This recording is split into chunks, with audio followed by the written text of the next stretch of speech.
Good morning, guys. That's right. The Specter Center is the world's largest community squash center, so players, families can come here regardless of experience. And I'm here with squash director Chris this morning. Good morning, Chris. Good morning, Sophia. So tell us a little bit about, so if somebody were to come in today, what could they expect when they come in?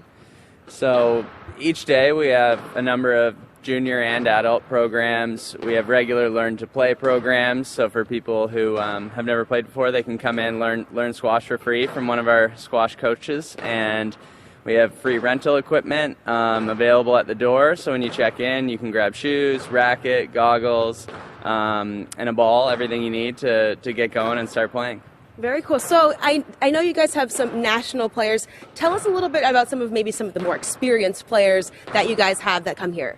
Yeah, so we're first and foremost a community center, but we're also the national training center and home to Team USA, which is quite cool. Very so cool. On any given afternoon or morning, we might have the world number 3 training. We've got multiple players in the top 20 on Team USA, and they could either be training next door to some of our local school programs or volunteering and helping coach those, next generation, hopefully, of Team USA.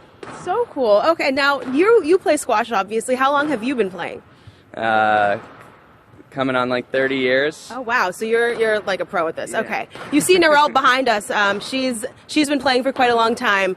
But let's kind of run through some of the fundamentals. So we have a racket and a ball here. Now, just to give you guys a little bit of an idea, when I saw this, I was like, oh, it's like the tiniest ball, and he's like, yeah, but it doesn't bounce quite the way that you think it would. So let me just show you what we're working with.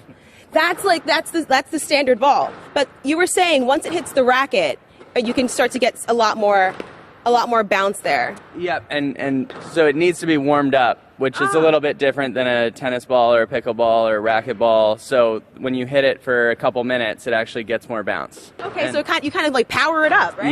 Yeah. That's very cool. So is there something different about the racket? That's what you call this, right? The racket. Yeah. How different is this than like, let's say, a tennis racket or like a badminton racket or I don't know, any of those other things, pickleball even? Yeah. So probably somewhere in between a badminton racket and a tennis racket. So we've got a little bit, like quite a bit lighter than a tennis racket, very light, yeah. Lighter ball, and then a little bit heavier than a badminton racket, and a little more surface area. So it's kind of falls in between. Yeah.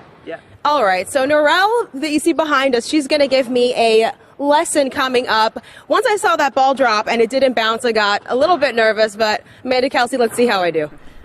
You're going to do great. You got the experts there. They're going to help you out. You just really got to warm up the ball. They'll help me out. Warm it up. A couple bounces.